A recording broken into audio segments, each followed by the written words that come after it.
Our future depended. You are wrong! All of you are wrong! To turn your backs on the rest of the world! We let the fear of our discovery stop us from doing what is right. No more! Is this your game? I cannot stay here. I cannot rest.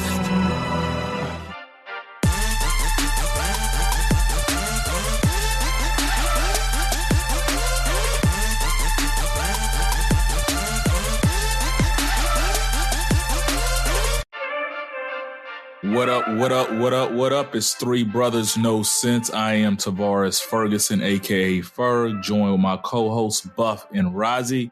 Fellas, tell them what's on your mind. Well, I know this might end up being a heavy episode, so I'm just going to start with something a little light. Cobra Kai is pretty awesome. I'm definitely glad Netflix picked it up.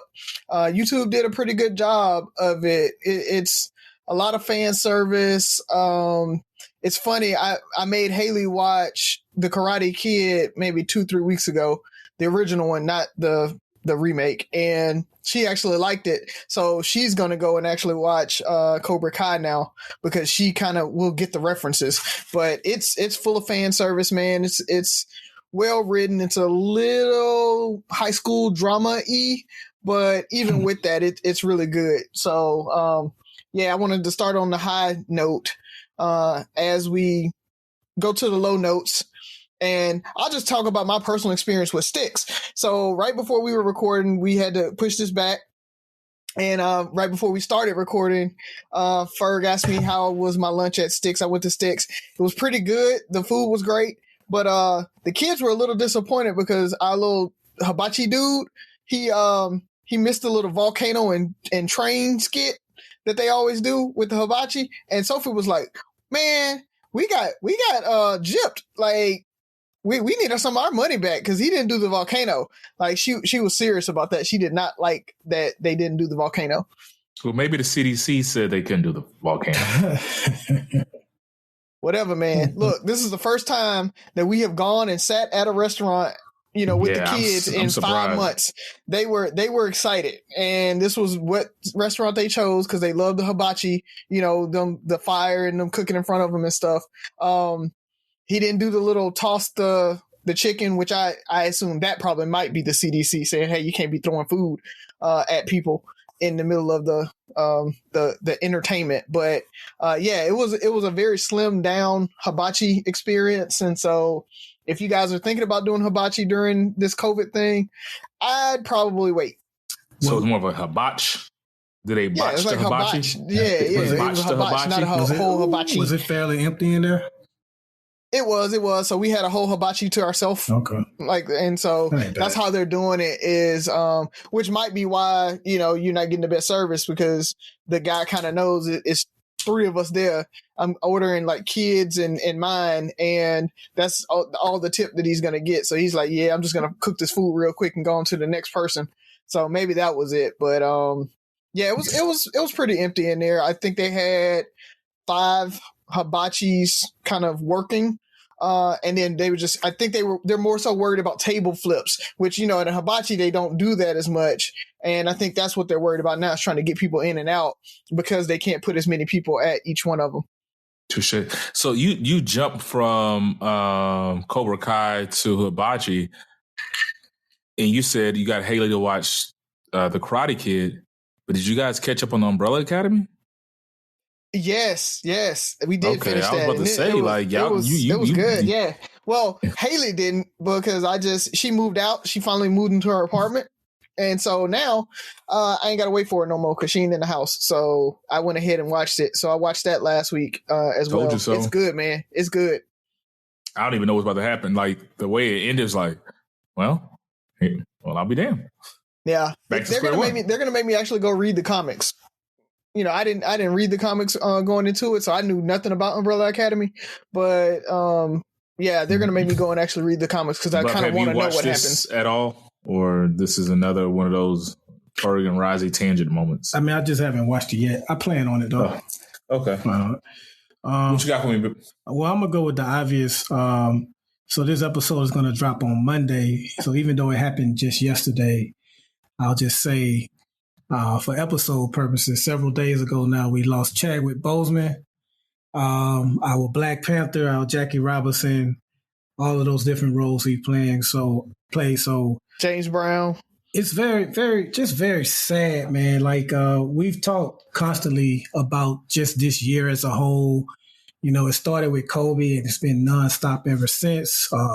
Personal lives, entertainment, all of this stuff, man. But I just want to say how remarkable it was for him to do those last 7 movies that he did while battling this cancer. Like, he was literally getting chemo treatment between it. And like, a lot of you guys have seen, you know, Avengers Endgame, and I don't know if you remember, but the press run for that movie was ridiculous. And because his character died in Infinity War, he didn't really travel with the cast that much because his character was allegedly dead. But I'm sure behind the scenes he still was like close by or whatever. That the whole schedule just seemed like it had to be rigorous on him, man. And for him to do what he did just to entertain us, you know, it's just remarkable. And I just want to remember, because it's a very sad thing, I just want to remember the joy he brought so many people. So many people went out to see Black Panther that knew nothing about Marvel, knew nothing about a King T'Challa or a Killmonger. Some of them didn't even know it was a comic book movie. They just knew it was a Black culture thing. People dressed up, went and saw that movie, man. I just remember the joy he brought people 2 years ago, and that's what I want to remember. It's just sad, man. I'm exhausted. I'm literally exhausted. I take death, even of people that I don't even know, so much more differently this year than I did any other time in my life. So just incredibly sad, man. Rest in peace and prayers to his family. Man, I'm going to pick up where you left off on that, man. The whole Chadwick Boseman thing hit me hard. We were over a friend's house last night when we got the news, and it just like stopped the conversation and like caught us so off guard.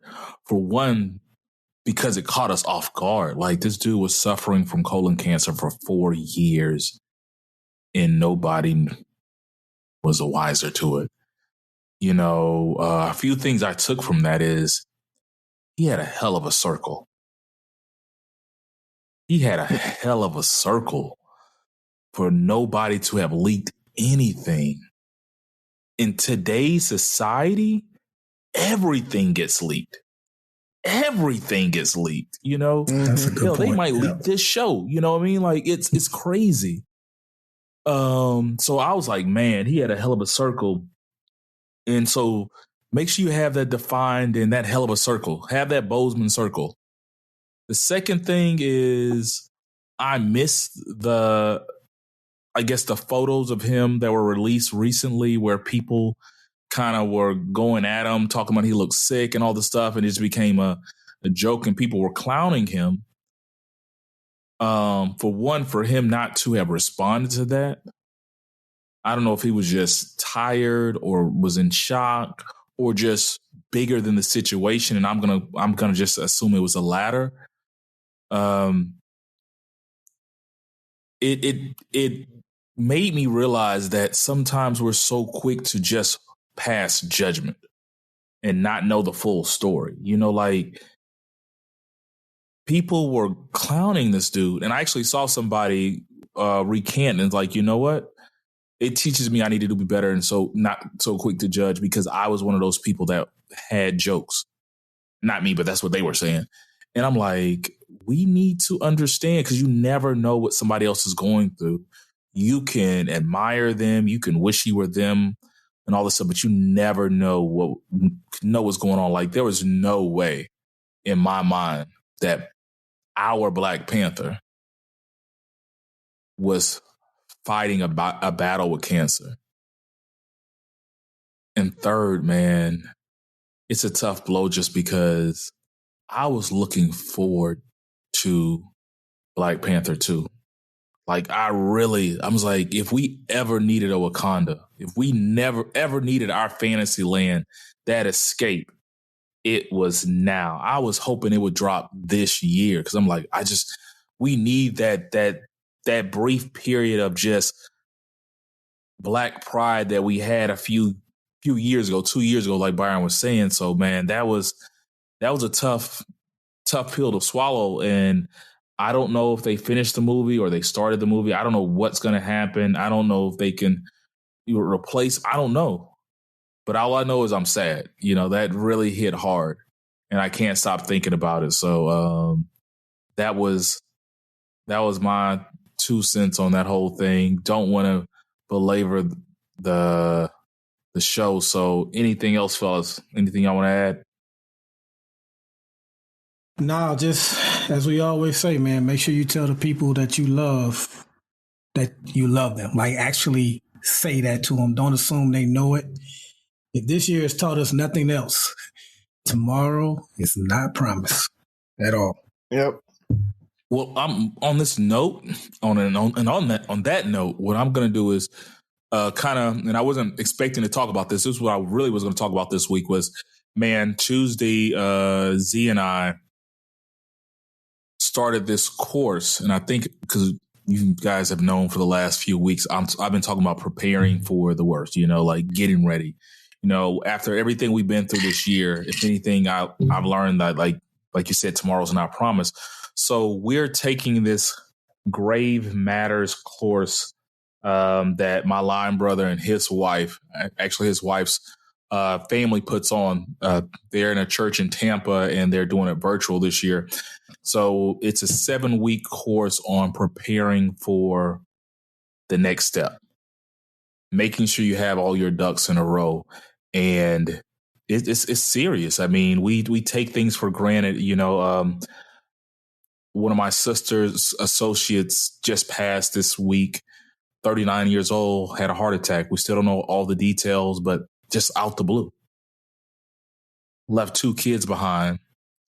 I don't know her situation financially or whatever the case may be, but people our age usually don't prepare for those things. Or we have certain things prepared, but we don't have everything written out. Like, by Tuesday, I have to write my obituary. That's my assignment for this week.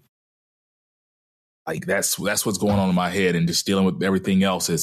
It's tough, man. So I'm going to share with you guys at least the cover sheet or the table of contents of things they're saying we all need to make sure we have prepared. Is basically a folder, a his and her folder, or a folder you leave behind to say, here's all my pertinent information, your, like Razi or Didi, Form 214 and all that kind of stuff.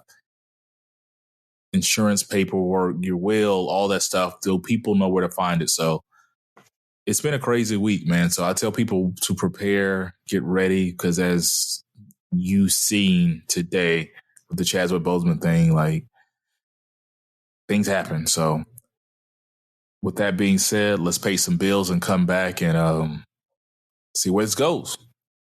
¿Dónde están los $5 millones que me robaste? Gloria tendrá que encontrar el dinero. Su vida y la de su hijo dependen de ello. Hay que acorralar a la viuda. ¡Tengo mucho miedo, mamá! El peor de los caminos será el único posible. A mí no me importa ir a la cárcel con tal de salvar a mi hijo. En la nueva superserie de Telemundo. Esta mujer es clave. Empieza la cacería.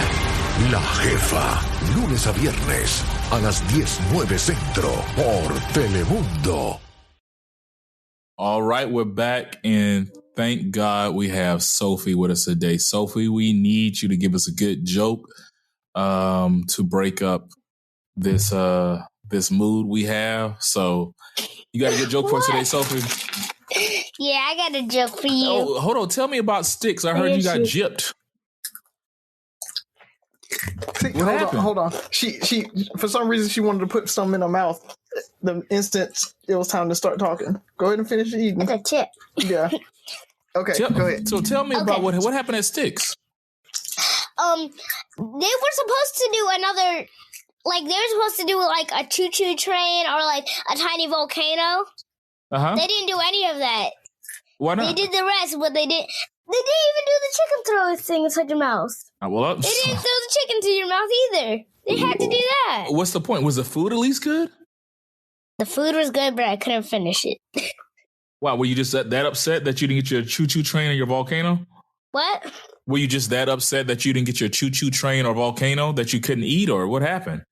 I ate, then I ate until I was full, and then I didn't eat.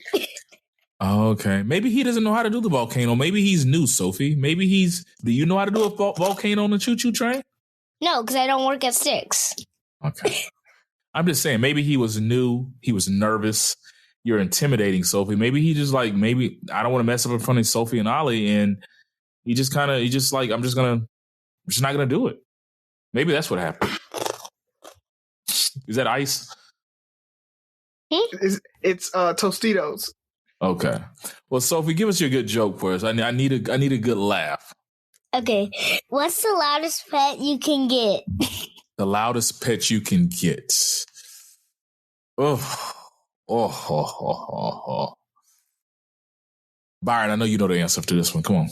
What you got? I don't. What is it? I got nothing, Sophie. A trumpet. A trumpet. A trumpet. Got it. Yeah, I got it. More chips. All right, Sophie, I love you. Go ahead. Here, y'all take the chips. Looks like sour cream and onion. No, it was like some Tostitos chips and salsa. Oh, okay. So the little corn tortillas. A trumpet. Mm-hmm. She be trying, bro. She be trying. No, I get it. Yeah. Trumpet. Mm-hmm. Trumpet. Yeah.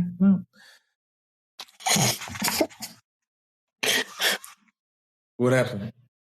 Then I'm looking through her joke book, and like there's some good ones in the back because it's a knock joke book, and knock jokes aren't all that funny most of the time, and so but it has some bonus jokes in the back, and they're actually funnier than the knock jokes. Yeah. Well, of course, we got another great joke by Sophie. We're gonna change it up a little bit today. Since you hear the glass and the ice clicking, that means Byron's been drinking and I'm playing catch up. So I'm going to let him take this one. I'm going to let him start off because I'm trying to see how angry I need to be by the end of the episode. All right. Okay. So the setup for this question is going to be a little lengthy because there was a lot going on this week. We were talking before we even started recording. There was so much happening this week. Like, we could have done 2 or 3 shows, to be honest, with this week alone. But I want to go into the world of sports, which was affected by what happened in Wisconsin. And so by now we all know what happened with Jacob Blake being shot 7 times in the back. And of course, that led to one of the NBA teams refusing to play a playoff game in a series that they were already up 3-1. They were willing, I don't think people know this, they were willing to forfeit a game because they didn't know what was going to happen. They didn't inform any of the other 12 teams that are in that bubble in Orlando. They didn't inform their opponent. It was literally like a last-minute decision, and they decided not to play, and they were willing to sacrifice a game in a playoff series because we know how important championships are to athletes, but they were willing to sacrifice a loss in the name of justice. I've seen a ton of criticism on what happened after that. The rest of the teams followed suit, and for a few days, we didn't have any NBA playoff games, and people were saying, well, what is that going to do? And I don't care about a bunch of millionaires not playing a little sport, and they don't really care, and they could have been all types of criticism that you would expect from the usual suspects. Not going to really get too far into that. This is what I want to get into. First off, I want to give a shout out to the WNBA, who I feel have been overlooked.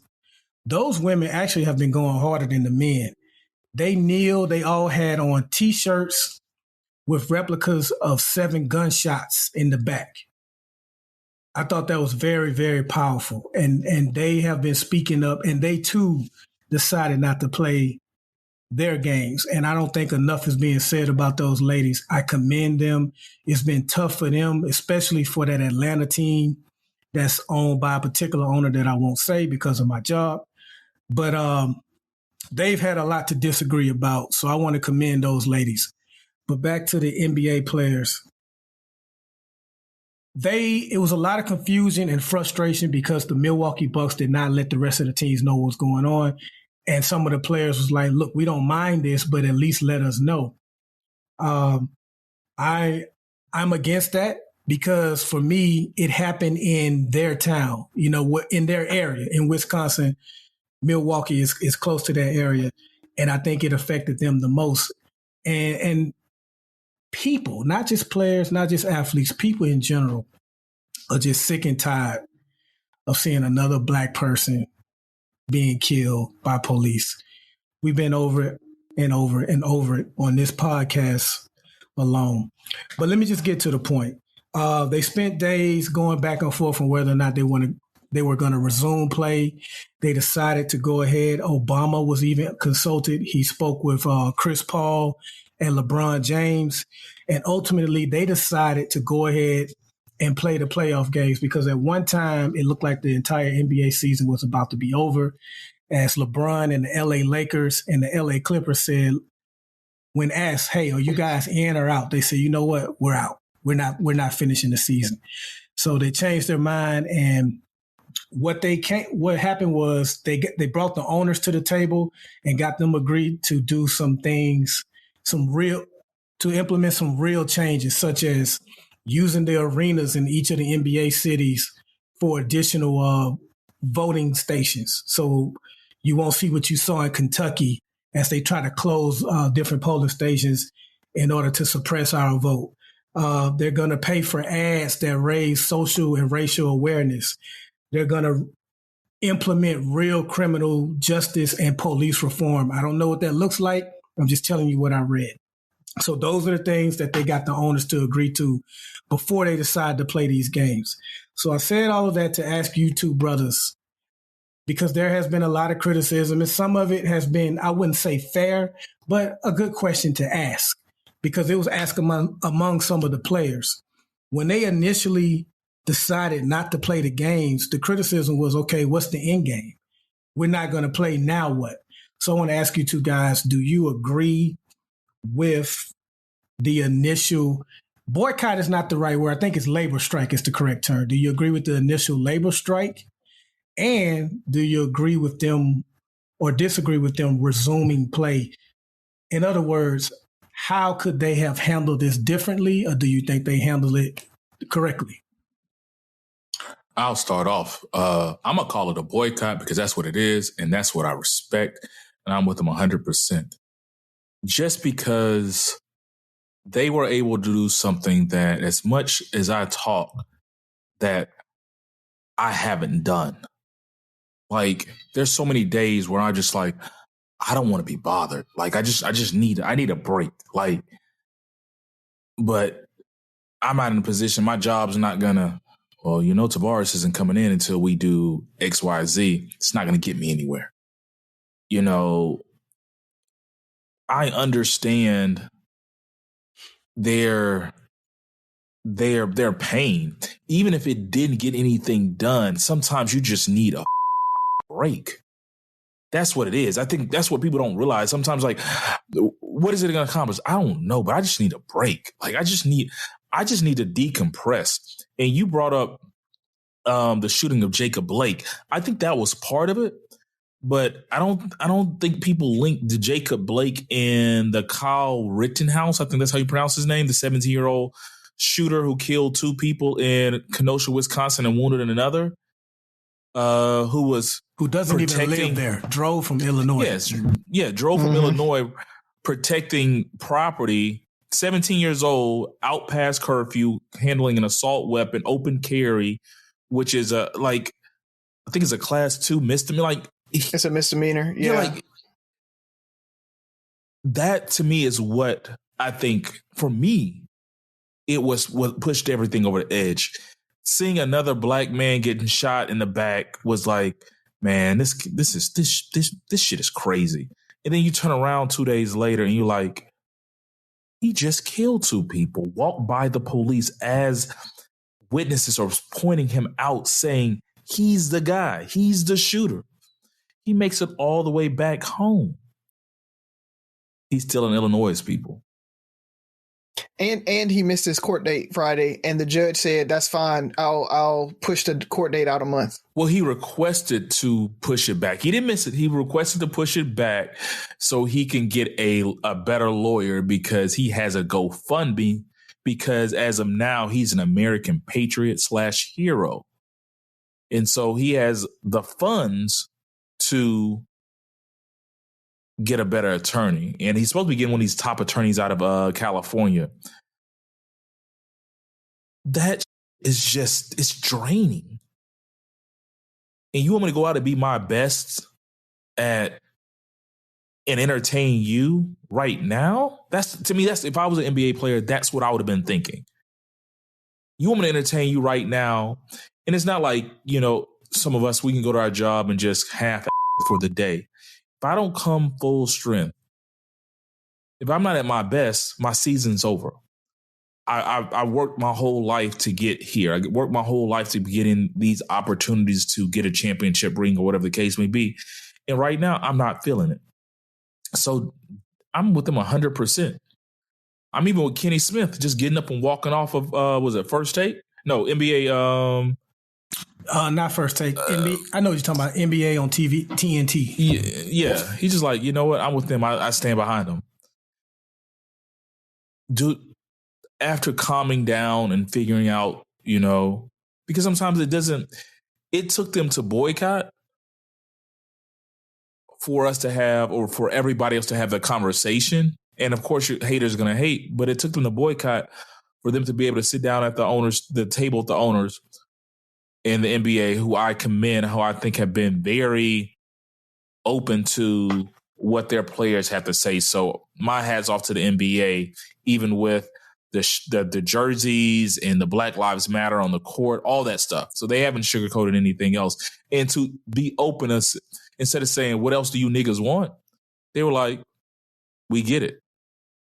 And they're willing to do more. But can't believe I'm agreeing with partially with Stephen A. Smith, but I think the fact that they're carrying on, I want to see what happens after the interviews. I want to see if they're still having those talks. Because when the games happen, when they're being interviewed, the spotlight's on them. When they're playing and everybody's watching that game, the spotlight's on them. So to me, it helps the message.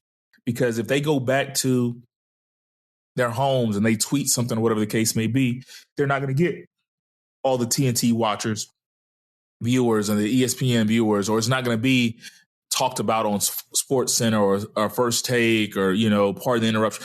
They're not going to get that same publicity. So this is their time, and I hope they have a unified message. And we're living through a very historical time, and I just want to see how this all pans out. So I'm with you. I stand behind the NBA. I need that needs to be a shirt. Yeah. And WNBA. So good point, Byron. I'm glad you brought that up too. They get overlooked. Yeah, I'll one thing about the court date, real quick. I want to throw that back out there.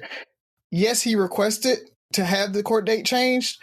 He still missed the court date, and let one of our black asses miss the court date and say, you know, I need to get a better lawyer. We still would have had a warrant out for us. So, you know, it's still, the point is he didn't show up, and his lawyer went in and requested the stay and said, hey, I want another court date a month from now. But he didn't show up. We would have had to been in that courtroom requesting that as a shooter. And that just comes back to that white privilege that he has to be 17, get water and joke. He's 17, underage, with that open carry, that misdemeanor. Again, 17-year-old black kid would have been arrested right then. We wouldn't have been getting water from the police officers before we shot somebody. We would have been questioned saying, hey, you look a little young. How old are you? Why are you out here?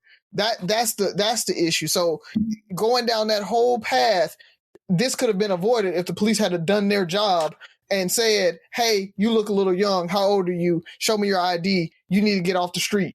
Well, you can't be out here with this weapon. Well, the police chief said, hey, the protesters wouldn't have got shot if they would have been home before the curfew. Mm-hmm. So, I mean, we know what it is, and we know why all that happened. But I'm just saying, it's still an issue. The protesters wouldn't have been shot if it was an underage person outside past curfew. Like he's blamed. I've never seen. Is his mom being charged too?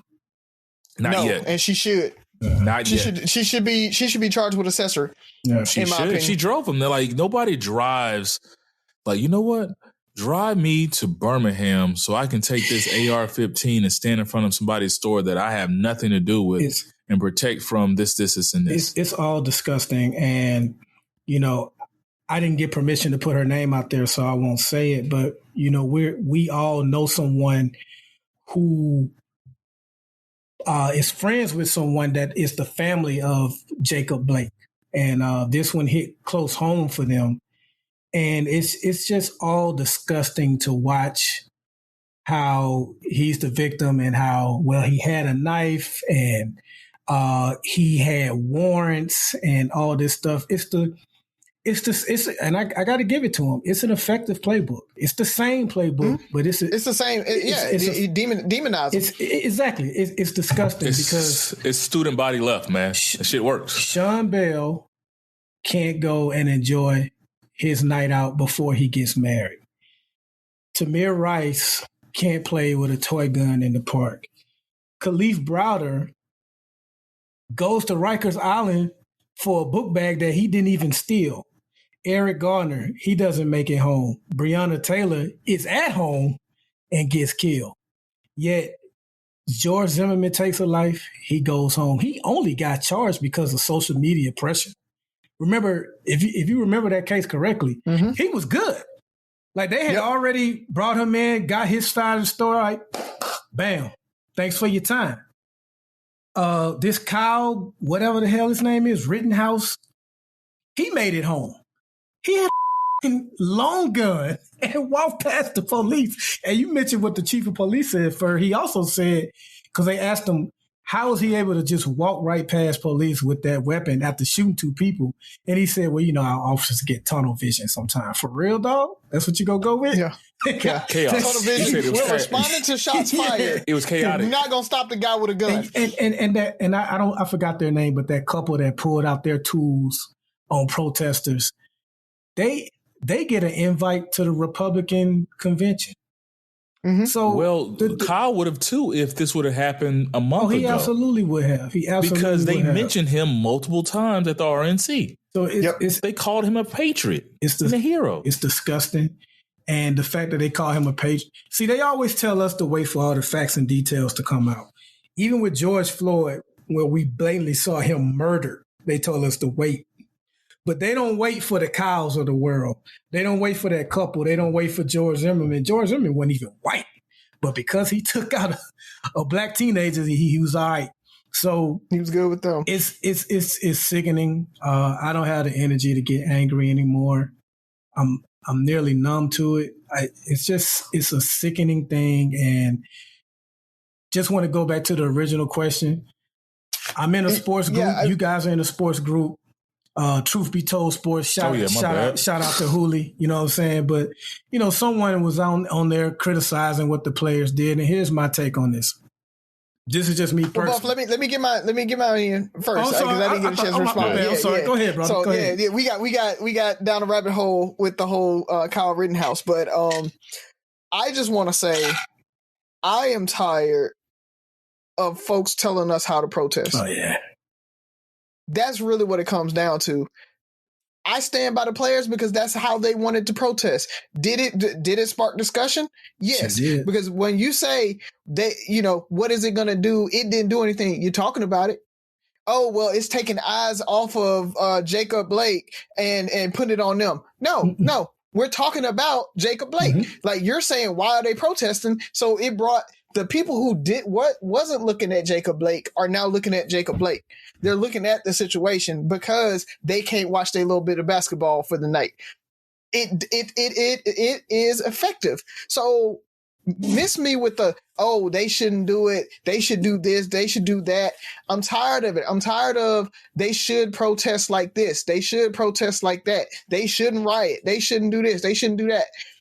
If quiet protesting worked, we wouldn't have to resort to the other things. If marching by itself worked, we wouldn't have to resort to rioting. If a economic protest worked by itself, we wouldn't have to have our athletes and very large personalities boycott, protest, speak out, or whatever. So I'm so tired of, as soon as it doesn't fit your narrative, it's at that point, stick to whatever you do. Why are you even talking about it? Like an actor can't have a political opinion. Like a athlete can't have a political opinion. Politics is everybody's business. That literally is everybody's business. Your choice and your vote matters. And so when you step onto whatever platform that you have and use that platform to talk about how you feel about something, it is your prerogative to do that. And don't be like, oh, well, it's not their platform. It's the owner's platform. It's the league's platform. They're using their job's platform to do it. These guys aren't at a 9 to 5.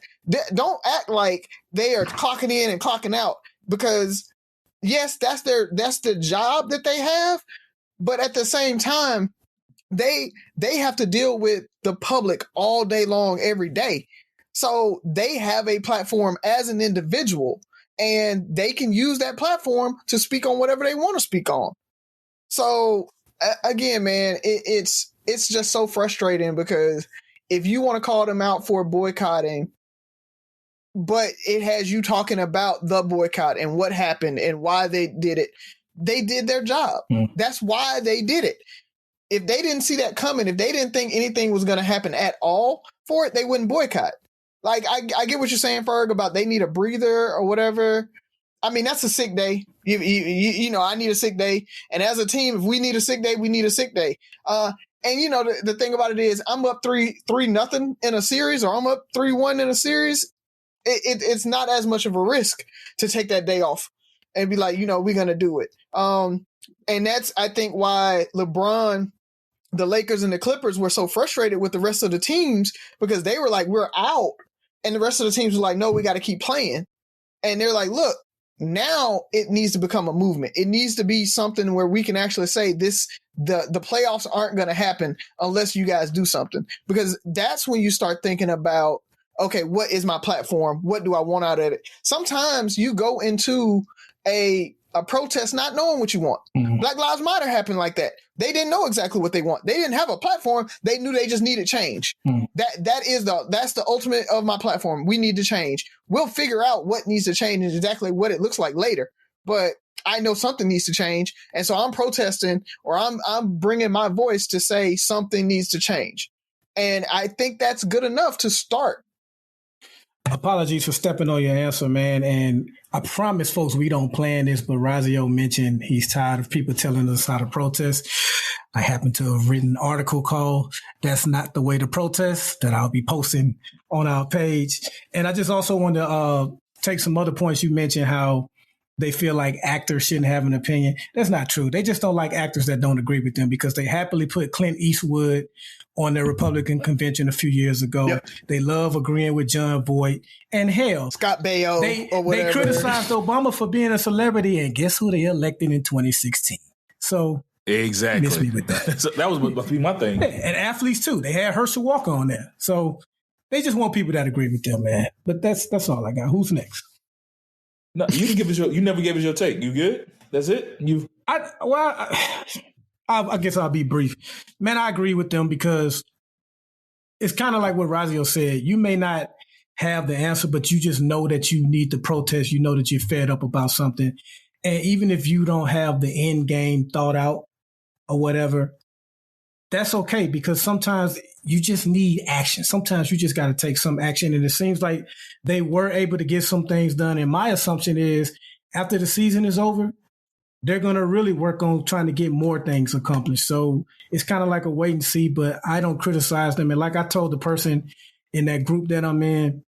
I personally have never marched. I personally have never protested. I donate to organizations. I'm down for the boycott if that's what people are for. So I'm not in a position to criticize how somebody protests, because if my black ass ain't out there, then who the hell am I to say what you should and shouldn't be doing? So that's all I got on it. Preach. Cool. What you got for us, Razi? So I had a question, but I think I want to stay on this. But I'm gonna come this Kyle Rittenhouse thing from a different angle, because I have a lot of Army buddies, and the Army is notorious for being extremely right wing and conservative, and so a lot of those guys post some pretty conservative things, and I've batted the idea of just kind of unfriending them and blocking them or whatever, but I keep them on because I really want to see, do they really believe those things, or how prevalent it is. It gives me my take into white nationalism, truthfully, is what it really comes down to. I want to know what they're sharing and what they're talking about. And but at the same time, it was one good thing or valid point that came out of the Rittenhouse discussion, because they're defending him to no end, and it pisses me off. But they're talking about him we are talking about him traveling from Illinois to Wisconsin to defend property and stuff like that. And my thing is that a bad thing? He messed up. He murdered somebody. He messed up. But is that a bad thing, or is that something that we need to also adopt and as a group say, if it is a hotbed of something happening, do we need to go? I talked about, Stone Mountain in Georgia and how Antifa went up there and they were armed too, just in case it went on. And so do we as Black people need to kind of take that on as well and start kind of tooling up, traveling, and saying, you aren't going to intimidate us. You aren't going to come in and do anything to our areas. Oh, you want these people posted up at polling stations? Say no more. Say less. We're going to be there too. You know what I mean? So do we need to take that same mentality and make sure that we are protecting our rights and our property the same way that they do? We don't need to travel. I think it should be local, because if we get on one accord, that wouldn't be the issue. But the thing about it is, we can't protect ourselves. Like, this dude is protected. Like, the Republican National Convention is calling this dude a fucking hero. We would have been dead. No questions asked. Man got shot in the back 7 times. In the back. They told me he had a knife in the car. With 3 kids in the car. It's crazy. Like, we can't even defend ourselves. Like, it's to me, it's like, I feel like that's what they're waiting on. They're waiting on that shit. Kyle was waiting on somebody to make a move. Mm-hmm. The police were waiting on somebody to make a move. And Kyle beat him to the punch. They didn't even have to do it. That saved them. They were like, well, shit, we didn't have to kill him. It's, man, I understand what you're saying. I mean, we do need to organize. And we do need to be united. But, like, it seems like every time we unite and get organized, somebody's about to die. It's just that simple. Every time we get united, they're gonna take leaders out. They're gonna take some people because they're scared of Black organizations.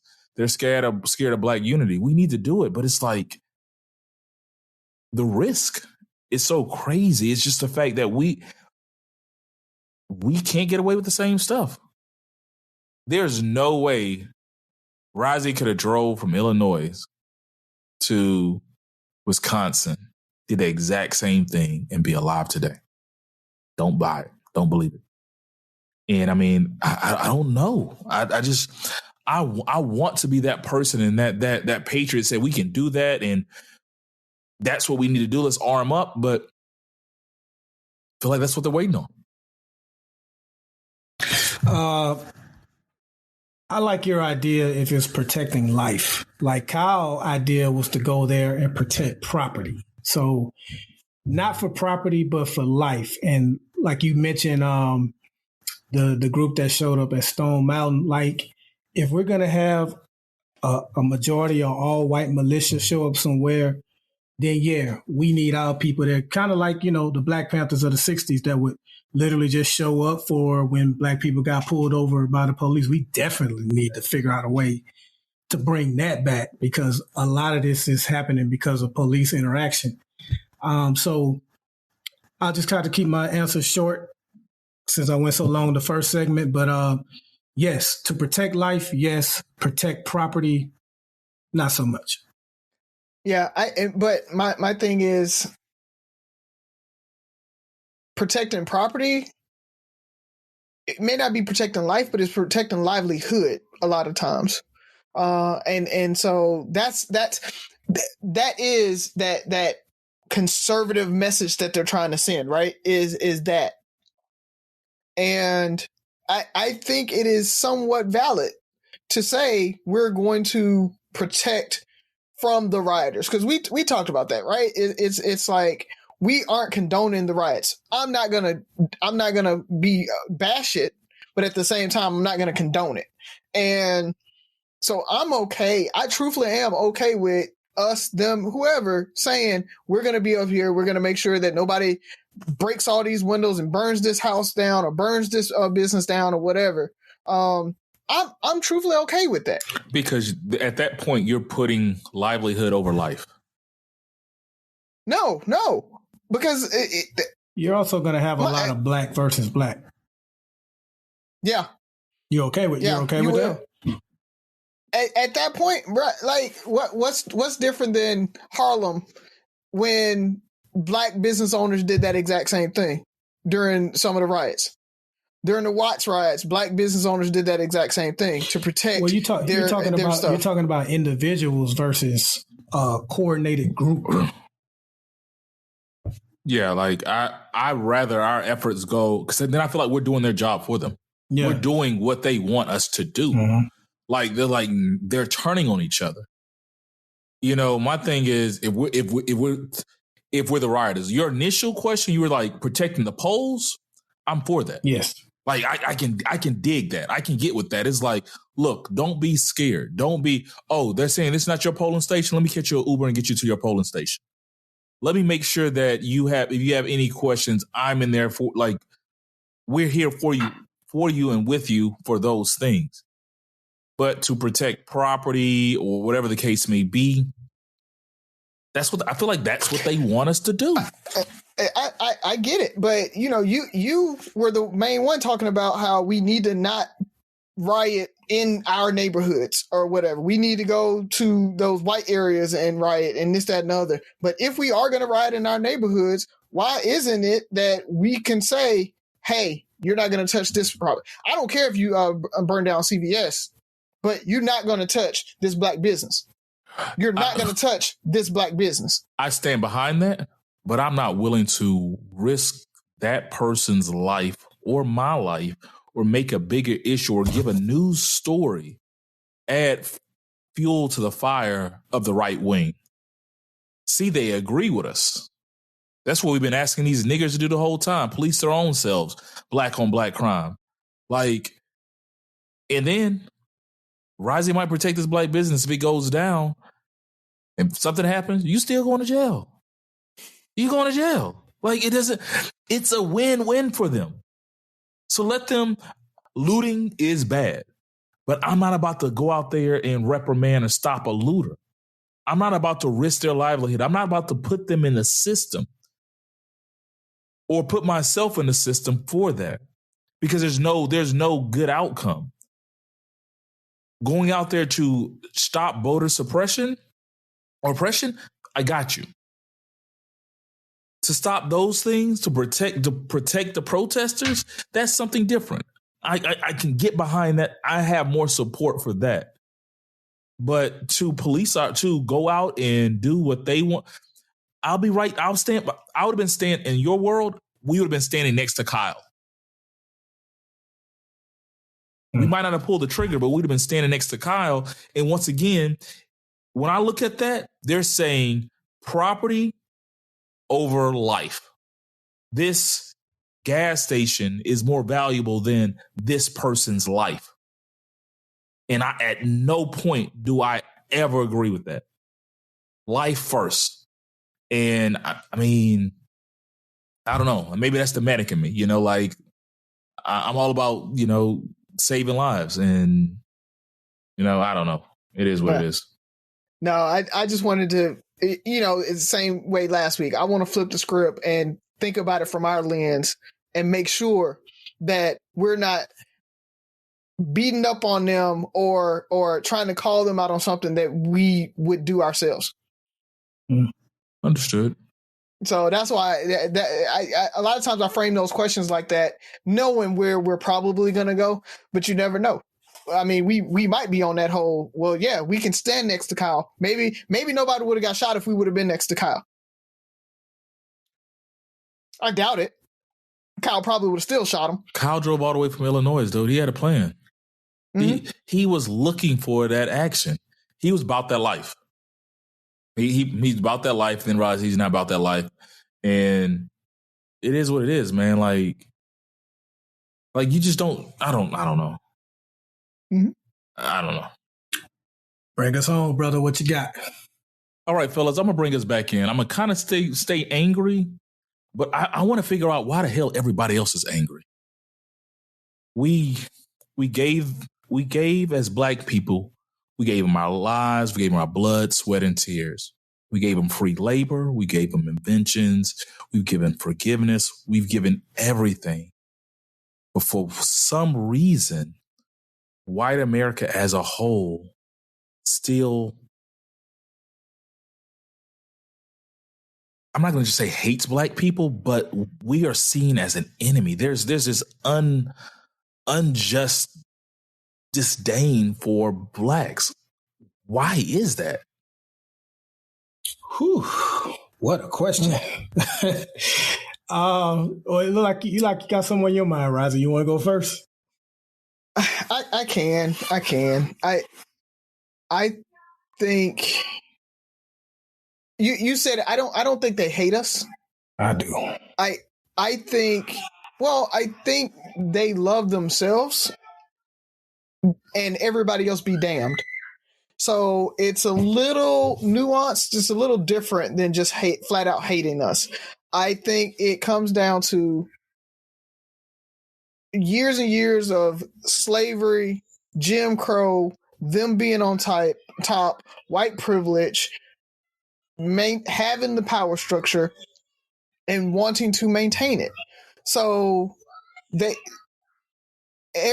talked about every generation is getting better, last episode. And I think what's happening is that system's still there because they want to hold on to it. The implicit biases are there because the media still portrays us like they do because the implicit biases are there, right? The stereotypes are there. It's very easy to fall back on those stereotypes and automatically presume the Black person's guilty, automatically assume the white person's innocent, automatically assume that the Black person was the aggressor, automatically assume that being white is less, threatening, right? I mean, what was it? The female or the Black cop that actually got prison time because he killed a white woman, and they literally said her 5'2", 130 pound frame, she shouldn't have been a threat for you. But when you look at a Black male with that same frame that's 14 years old, he's a threat. So, it's that presumption is there. So I really don't think that they quote unquote hate us. I really do think that it's just, it's that lack of empathy that they just don't care about us. So it's not necessarily that they don't hate us. They want to preserve their way of life. They want to preserve their privilege. And in order to do that, they have to continue to shit on us. Because you can't maintain privilege. You can't maintain a power structure without having power. And pushing down the other race, ethnicity, class. So, we have kind of that double whammy of race and class that pushes us down because, there's that strata and the white power structure also pushes down the poor white class. They just don't push them down as much. They disproportionately affect them more than they affect. Truthfully, a poor white person is affected by a lot of laws more than, say, us three. A lot of times, we're not going to be affected by these changes in laws and stuff like that. That poor white person is affected by it as well. It's just that, again, going back to media doesn't show that. Media shows that it affects the black people. And because we are the welfare queens, we are the ones that actually take all of that. We're the takers of the bunch. And all those white people that are on the, that's a hand up for them. But for us, it's a handout. So I think it's the media thing. But when it comes down to why they hate us, we didn't do anything other than ask for equality. we want to be seen as equals, and they don't want to give that up. They know that they have the privilege. And anytime that they'll say, oh, I don't have any privilege, my response to any white person that says that I don't have white privilege, because you're poor and you had to work for everything that you did and God and all that. The thing about it is take whatever hurdles that you had and add 5, 10, 20 more on top of that. That is being black in America. So while you might not think you had privilege because you had obstacles, we had even more. That's the problem. So I'm going to answer 2 questions. Let me tackle Razi's first. I absolutely think they hate us. Anytime you can see an unarmed person of color killed, shot down like a dog, choked in the streets like he's nothing, walking from a convenience store with Skittles and a tea and kill, and you immediately go to, they got high, they deserved it, all of this stuff. That's absolutely hate when you compare it to when you see a white victim killed in the same manner. You have all this empathy. It's nothing else but hate. Anytime Donald Sterling was a billionaire, and he still was upset with the fact that his girlfriend was showing not just a regular black dude, one of the most famous black dudes to ever walk this earth, Magic Johnson. She was showing him attention. He couldn't take it. Lost his basketball team over that. Donald Trump, another billionaire, went out of his way to take out an ad, to say how the Central Park Five, we now call them the Exonerated Five, needed to be killed and put to death at the time. It's nothing else but hate. And when I say hate, I don't mean like how Hollywood portrays, where you got the Mississippi white Southerner with the half button flannel shirt, sweating and looking dingy and dirty, with his fist balled up, consumed with hating black people 24/7. No, that's not the kind of hate it is. No, they can go by their day.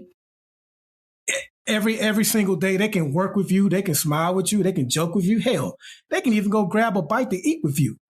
They still can hate your black ass. Let you get out of line. Let you say the wrong thing about the topics that we discuss. And what, like Razi talk about some of the friends that he follow and some of the things they post. Like, look at some of the things your white friends or coworkers have posted over the last couple of years. And that's what they post in public. So to me, it absolutely is hate. Now, Ferg, to your question, why they're so mad, you guys talked about it several episodes ago. Things like affirmative action and all of these other things makes them feel like they're losing. And when you've been here for so long and you feel like you're losing bit by bit. They lost slavery. They lost the Jim Crow. They lost a lot of the other things. It feels like they're continuing to lose to us and that we're gaining. Then that's going to cause some of the dislike that they have, some of the anger that they have. We had a black president. And he was. It's not like his name was James O'Keefe or Jamal Elroy. It was Barack Hussein Obama. You can't get blacker than that with that name, and that kind of stuff makes them angry. And just to go back to the hate again, like I posted an article last week. Interracial couple put their house up for sale. Not put it up for sale. They got it, what do you call it? Appraised. They got it appraised. When the black woman was on the pictures, they appraised it at $330,000. When the white husband said, okay, let's just leave the pictures of me up, $465,000. They hate us, bruh. Tell them how you really feel, Buff. Well, I'm kind of in the middle. I don't know if I'm in the middle. I'm kind of like 60-40. What I do know is they don't love our black. And I don't know if they hate us. I think they hate the dynamics of us taking away and questioning their advantages. So when you're talking about Jim Crow and slavery, it's like, we're fine with this. We're fine with this. You took it away. You keep taking away these advantages that we have. And not only are we taking away the advantages, these niggas have the nerve to ask for equality. You know, like, I think that's what it is. Like, I always think about Django. When Django rode up to Candyland on a horse, and they talk about that nigga on a nag. And it's like, the fact that this dude is sitting at the same level as us, he's sitting above us, we have to look up to him. Like, they hate the idea of that. You're asking for equality. He's free. I don't think that's changed. I don't think they hate us. I hate the idea of us asking for equality because there's things that happen with that. I think it always reminds them of their greatest sin, which is slavery. It reminds them that the reason all this came to be is because of how they unjustly enslaved a whole group and race of people and took away everything, their identity, their families, everything. And it reminds, and that's why they want us to get over slavery so they can get over slavery. Like, if you forgive me, it makes it easier to get over because they can't get past it until we get past it. And I think the biggest part of it is it makes them question their greatness. Because if you take slavery away and you make these dudes equal, what does equal look like? Are black people, because equality, and sometimes we look at equality differently. We look at equality as black people rising. But imagine them having the same challenges we do. Would that be black people rising? Or would that be white America falling? And so I think for them, they're scared of what that could be. It's like, man, if I had to overcome everything that Razi or Ferg or Byron or these other people have to overcome, would I be where I'm at? It's not that I'm scared that Byron's going to be where I'm at. I'm fearful that I'm going to be where Byron's at. You know, like, I think Chris Rock has a jokes like, you can ask anyone, I'm rich as fuck, and I guarantee one white person in here that want to trade lives with me. He's like, he could be a broke bus boy in here, and he doesn't want to trade lives with me. It's the fact that they don't want to be where we're at. And so, like you said, Razi, it's holding on to that power structure. And I think they're fearful. And I don't know if they hate I don't know if they hate me or hate black people, but they hate the idea being black or being where they're equal to blacks. Yeah, I want to say to both like Byron's point, there are white people that hate black people. Okay, But I don't want to paint white America with a broad brush like that and say white America hates us there, because that I think that turns off a lot of our white allies, right? The system is set up to hate us. And again, because of those implicit biases, because of what they've been taught, because what media shows them, because how they've been raised, it's difficult to get out of that. So, but I think hate is a strong word, because in my mind, in order to hate, you have to consciously hate. And so that's where I think if you want to get technical with it, indifference, lack of empathy, of course, stereotypical. They don't love our black stuff, though. They don't love us. But at the same time, I don't think they, as in all of white America, hate us. But there are pockets that completely hate us. And I don't believe in absolutes, but I think most people hate the dynamic. I think just like, with men, I asked this question. I talked to one of my friends a few months ago, and we're talking about him and his wife and his challenges with his wife. And I asked him, would you trade places with her? I feel like I'm an advocate. I feel like I'm an advocate for women that are victims of domestic violence. And when women say, we don't feel protected by you men, when women say men need to stop beating their wives in domestic violence, I'm a man and I'm not offended by that. So a white ally should not be offended when I say white people hate us. Obviously, I'm not talking about every white person. The things you guys talked about have nothing to do with the fact that racism is predominantly in the southern states, not because of the location of them, but because that's where the majority of black people are. Any municipality where there are majority black people, you will find heavy racism. That is not an individual white thing. That is a white thing, period. I'm not talking about the white allies. I'm not talking about the Hannah Vickers, the Tim Wises, the Susannas.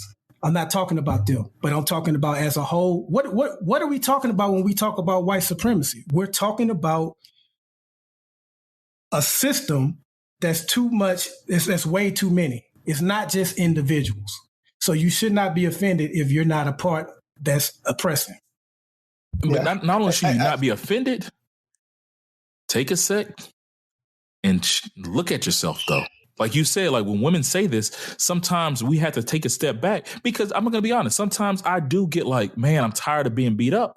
But it's like, you know what? Hey, I'm just one person.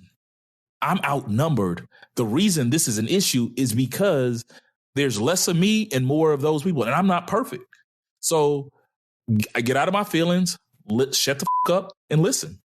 So to any of our allies, if the shoe doesn't fit, at least try it on. Do the Cinderella thing for us. Try it on and see if it fits. If it's, at least take a step back and, reevaluate and then keep on trucking. Like, I'm with you, Byron. Like, I'm not going to say, because I don't think, the only reason I don't say hate, because I don't think it's subconscious. I don't think it's, or they're conscious of like, I wake up in the morning like, I hate niggers. It's just, they hate the dynamics of what would happen if they were black in America. If they were treated like us, they would not like it at all. Yeah. They hate anything that reminds them of that. I don't know if the listeners heard it, but my thing is the system does hate us. White America as a system hates us. I'll give them that. Hands down. I don't want it to end up being on an individual level where we're talking. People are trying to personify it as you as a white person hate us. So that's my only thing. And like Ferg said, if you're listening to this, try it on and make sure that you aren't one of those folks that do hate us. Yeah. I mean, because Byron and I were talking a few weeks ago, or a few days ago, it was like, we're still trying to be more open to some of the the messages or the things that we have to unlearn growing up in, I mean, and we didn't say these words, but growing up in a rape culture. Like we're still not perfect. So there's things that still happen and we're like, you know what? I get it. Why aren't we doing more of this? Why aren't we doing more of that? So, man, this show was bananas, man. How angry were we? I don't think we were that angry. I think we were reasonable, man. But this is some great content to me. Okay. Yeah. All right, people. Well, fellas, let's go ahead and close out the show. I know we might have been a little long-winded, but it was worth it. I'll try to be brief. I want to wish a happy birthday. I just mentioned her name, Hannah Vickers. Last week, I told you guys we were invited to her podcast with her and Rachel. What I'd like to tell people, me, Ferg, and Razi, man, we had a blast. That episode is going to air in the first week of October. Is it October 7th? October 7th. Yes. So October 7th. We'll mention it again before October 7th. But ladies, just wanted to say again, we really enjoyed that. And I just wanted to wish Miss Vickers a happy birthday. I hope you enjoyed your weekend, man. Yeah, for me, just throwing it out there, guys. Make sure you visit threebrothersnosense.com. Check out, we got some new merch coming. I know everybody has to wear masks now, and that's not going to wear anytime soon and going anywhere anytime soon. So just visit us, check out the merch, try it on, order something. Our supplier finally got their backlogs up, so hopefully we won't have that COVID long lead time before you get your merchandise. But check it out and let us know what you think. And if there's something you want to see on there, let us know. We'll throw it on there, man. So we appreciate everything on that because it helps us get that word out. Sure. And I know Christmas is coming up, so for Byron, are you saving up for those Dior Jordans? you better save up for those. She wants them. I saw her actually. I think she posted on the post that she wants those. Yeah. So I'm aware she wants them. I'm aware that's why. Absolutely, I agree 100%. Go to threebrothersnosense.com and check us out. Want to go back and say happy 40th birthday to my cousin Melvin and Tabitha. I know this is a week after, but you guys are the elder statesmen of our group, and want you to know that we love you guys. You're leading the way. You're doing a great job. You guys make 40 look great. And then finally, we really appreciate all our guests. I really had a blast on the show with the young ladies this week. And our goal is to diversify our panel. We want to diversify the people that come on the show. So if there's anybody or any group or any topic that you want to hear from, and not just hear from us, maybe hear from somebody in that community, let us know. We want to talk. We want to grow our brand. We want to grow our mindset. And we're willing to have any conversation with anybody. So even if it's a white supremacist or whoever you want to bring on, the Three Brothers are taking on all callers. So once again, Three Brothers No Sense. Listen, like, share, subscribe, comment, and most importantly, listen again. Check you out next week.